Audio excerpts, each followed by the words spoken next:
How's it going, people? Jack here with another reaction. So today I'll be checking out another video that has been recommended to me from the channel Side on how we should rethink the way that we exercise. This is going to be interesting because as a person who works out a lot, both in weight training, cardiovascular, by biking, and also a lot of calisthenics, working out has become an essential part of my daily routine. It's just like having a nice warm cup of coffee in the morning.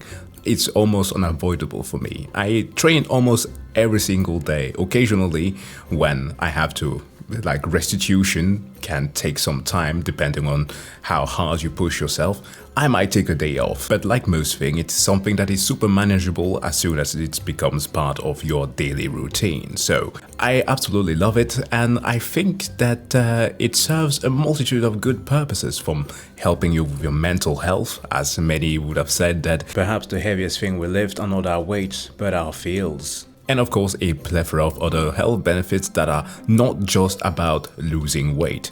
That is, of course, one of the byproducts that come with it, but exercising serves a multitude of purposes. That being said, I'm interested in knowing what it is that Side has in mind here, so let's hear them out.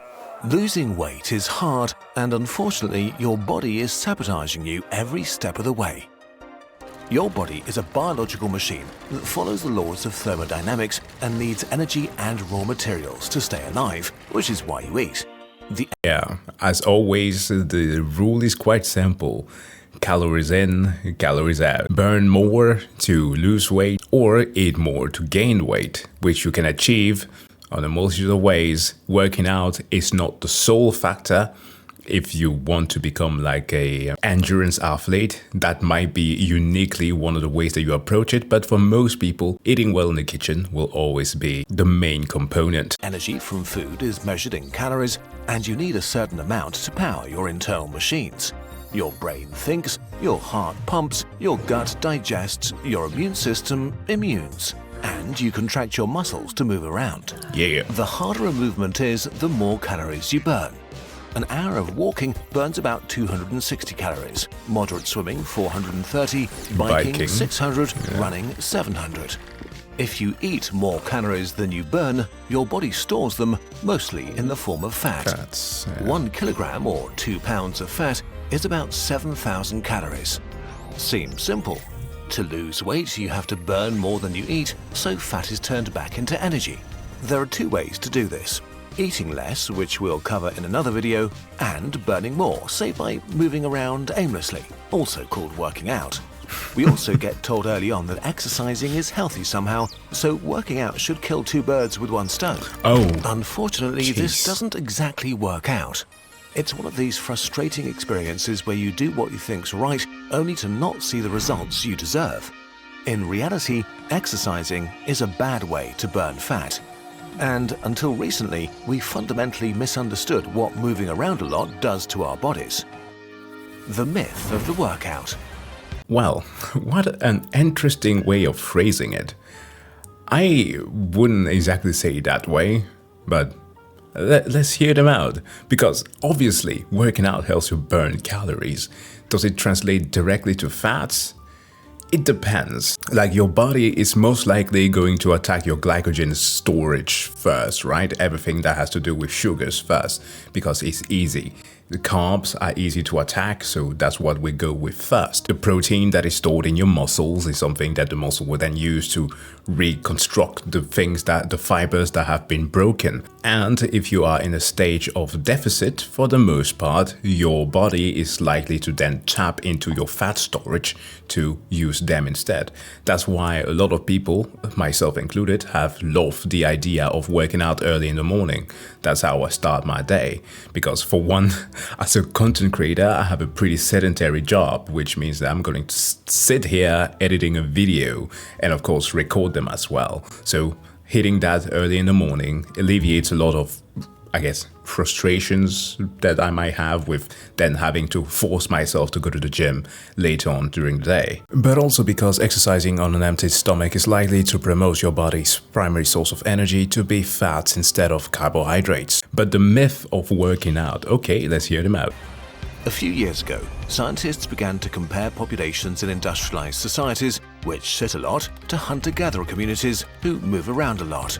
Okay. The Hadza people in Tanzania walk Tanzania, an average yes. of 9 kilometers a day to find wild plants and hunt animals, dig for tubers, climb trees for honey, or collect water. They can move more in a single day than an office worker in a week.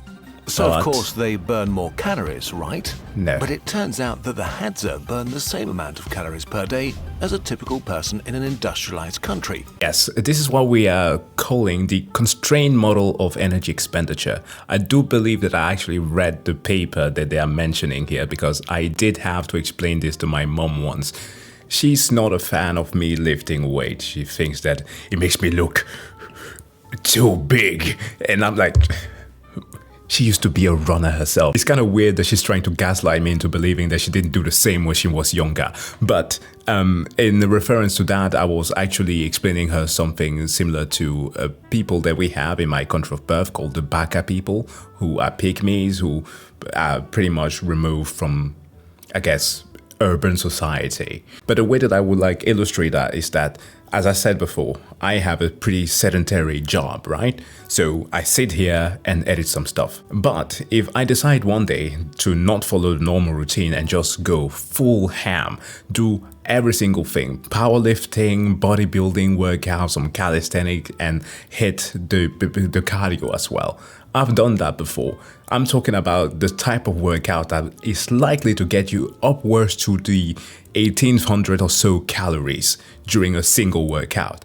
It takes you like 3 hours to do, but it's freaking wild. Now, finishing a workout like that is obviously going to be beneficial for you if you are looking for a weight loss method, right? But the question, however, is, are those calories additive to my daily caloric expenditure? The answer is no, if when I come home after such a killer workout, just sit on the sofa and I am tired as hell. Because normally I would be working, I would be running around, I would be taking care of my daughter or things like that. Yes, this is in fact a true concept. Around 1900 for women and around 2600 for men, which doesn't make sense at all. It's also not their genes, since it's the same for other hunter-gatherer tribes. So the confused scientists looked at similar measurements in individual countries. It got even stranger. Active people who work out regularly do burn more than inactive people, but only very little, often as low as 100 calories, the equivalent of a single apple. For some strange reason, the amount of calories you burn is pretty much unrelated to your lifestyle. Per kilo of body weight, your body has a fixed calorie budget it wants to burn per day. Sure, if you want to gain muscles by pumping iron, you also need to eat more to build and sustain them, or your new muscles wither away. But in total, your body keeps your calorie budget per unit of you pretty stable. Now, it's important to note here that the comparison that they are making, which I guess they should somewhat clarify a little bit there in contrast to the graphics, right?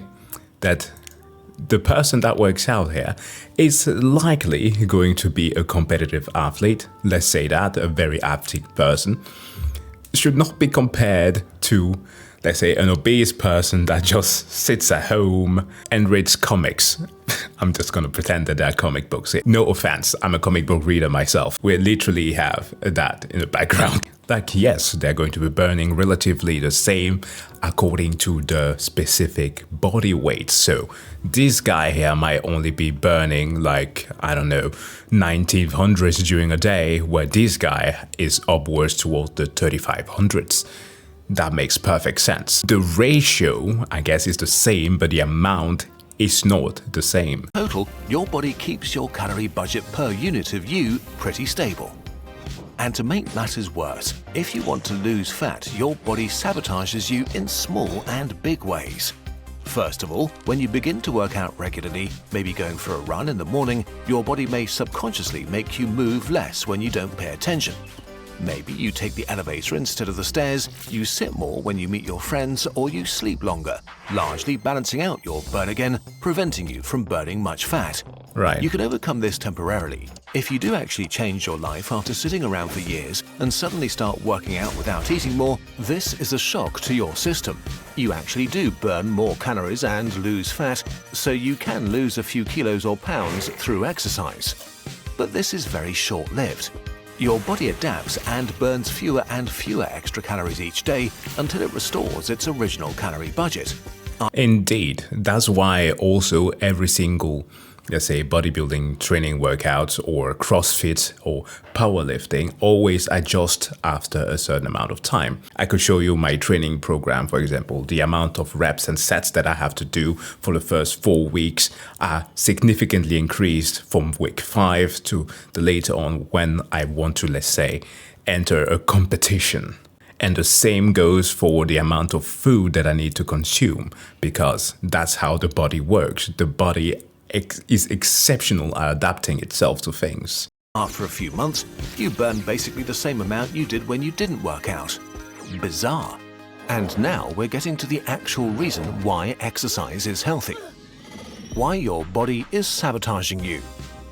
So your body has a hardwired activity budget per day that it wants to stick to.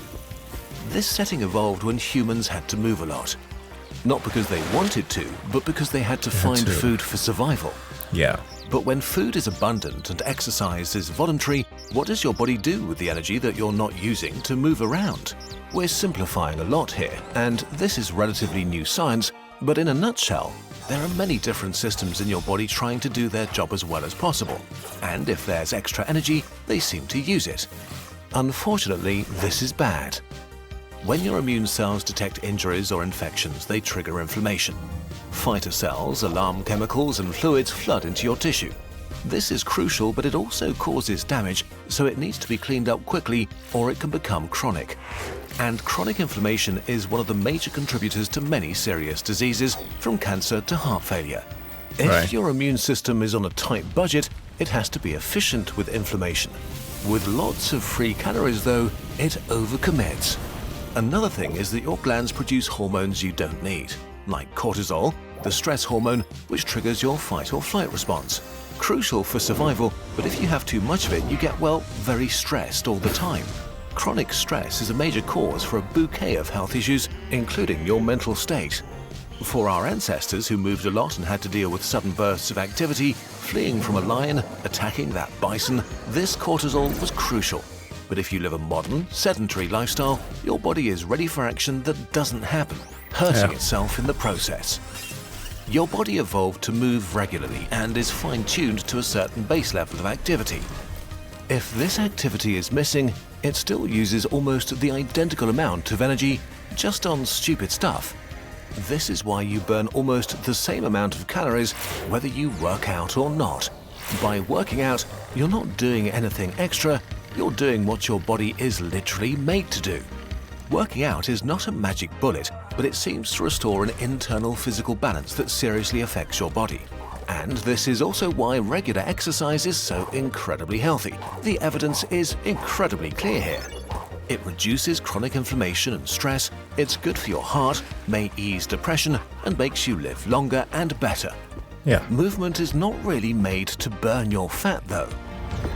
Why humans are so hungry. Look, I do agree with most of the points that are being made here, but I do take issues with how it is phrased that the amount of workout that one does has zero to no impact on the whole of the caloric expenditure, because that is not correct. Because I am sure that I can find some contradictory literature to this. And you just have to ask any competitive athletes who are on, like, let's say, a marathon level, who have to, like, let's say, maintain weight when they are in a competition state, and ask them how much extra amount of food they need to consume to just maintain a baseline. I have friends who have this tendency of going on those 100 to 200k bike rides just because they feel like it. I do that like a few times a year, but not to the degree. And they need to consume a crap ton. And they are smaller than I am. Like, as an example, there is this YouTuber that I remember once following called Eric the Electric. He used to struggle a lot with, like, I think he had anorexia sometime and was mitigating that by working out and started to eat a lot. He basically today is what Nicocado Avocado wished that he could be on a good day. Does a lot of those the 10,000 calorie challenge and stuff like that. But he was an avid biker, and I think he still is. Would ride some insane bike rides, like burning 3,000 calories in the morning, and still was active, doing exactly what I mentioned before, where the caloric amount that he burns was actually additive to his daily caloric expenditure. So yeah, working out might not burn you the exact amount of calories that you were expecting, or compensating by eating less or more might not exactly give you the same amount of weight loss that you were expecting. But do not use any of those things as a reason to not work out. As mentioned here, there are a plethora of health benefits to working out, and that's just a few of them that's been mentioned so far. So let's continue. When your ancestors evolved, they had to work hard for calories. Sometimes it would be easy and they could afford to chill out quite a bit, but in hard times, they had to move quite a bit to feed themselves, walk longer to find prey, or dig longer to find tubers. If extra movement burned more calories, this would lead to a spiral of starvation. The less food you find, the more energy you need to find food, which doesn't even fill you up because you moved more. It's like taking on more debt when you're in the red. It works for a while, but then you go bankrupt and die. So, for your ancestors, being able to move a lot without burning extra calories was a matter of life and death. Yeah. Okay. But this means the obesity epidemic of the modern world is not primarily caused by laziness, but by overeating. Yes, absolutely. There's so much that's being pushed on us that is so unhealthy that it creates this constant weird cycle of, instead of recommending and making healthy food cheaper, which by the way gets thrown out in the tons every single day, they are going to push some cheap alternative food onto people, which then incentivizes people to then enter a training center or a gym to lose weight, and so continues the cycle. It is odd. And the unfortunate part of this is that many people, especially in this economy, cannot afford to eat healthy, or at least will have to sacrifice a lot to work on their health. Humans evolved to be mad for calories because of our extremely hungry brains and our extremely useless kids. Kids are cute, but unlike other species, human kids have to be fed and cared for by adults for years before they become even remotely useful. Because the human brain not only eats up about 20% of all our calories at rest, twice as much as our closest ape relatives, it also takes a lot of time to develop through playing, learning and honing social skills, all the things that make us human. Our species is so extremely calorie expensive to maintain that we became super efficient calorie harvesters. 5 hours of human hunter-gatherer foraging yields between 3,000 and 5,000 calories, while our ape relatives get no more than 1,500 in the same time. And we became so good at calorie harvesting precisely because of our big brains and years of social skill training. In a typical ancestral tribe, some members would spend the day searching for plants, others hunting or gathering honey, others nurturing kids. And at the end of the day, we'd share the calories so that no one would end up hungry. Being frenetic calorie harvesters seems to be deeply part of what makes us human. It's not a bug, but a feature. But today it seems as if that feature has turned on us. We can't stop overproducing food and overeating. If you want to lose fat, food is the answer. We'll cover diet in the next part. So to conclude, you'll probably not lose nearly as much fat by working out as you hoped, but you will do something more important. Give your body balance and make you more resilient, and prevent or delay many of the diseases that will make your life miserable, so you can enjoy a higher quality of life for much longer. Hell yeah. But physical fitness is only half the equation. To make the most of your long, healthy life, you also need a fit, active mind, one trained to navigate our fascinating world and agile enough to solve any problem, which is where our friends at Brilliant come in. Brilliant will make you a better thinker and problem solver, with thousands of hands-on, bite-sized lessons on just about anything you may be curious about. Alright, we're gonna call it short here, but yeah, this was yet still a very entertaining video from Kuska's Hut, and that had some relevant insight on how to work out properly. But again, I still maintain the fact that it's not that clear-cut of a thing to just state. Working out is highly beneficial for many things, depending on how far you push it. And of course, pushing it to the extreme can as well be unhealthy. But regardless of all of the information that's been given so far, whether you lose weight or not should basically be the least of your worries when exercising. So please do so, get moving. It's awesome. But that being said, thank you so much for watching. Hit that like button if you liked the video, and of course, wish you all to have a wonderful day. See you guys in the next one. Bye.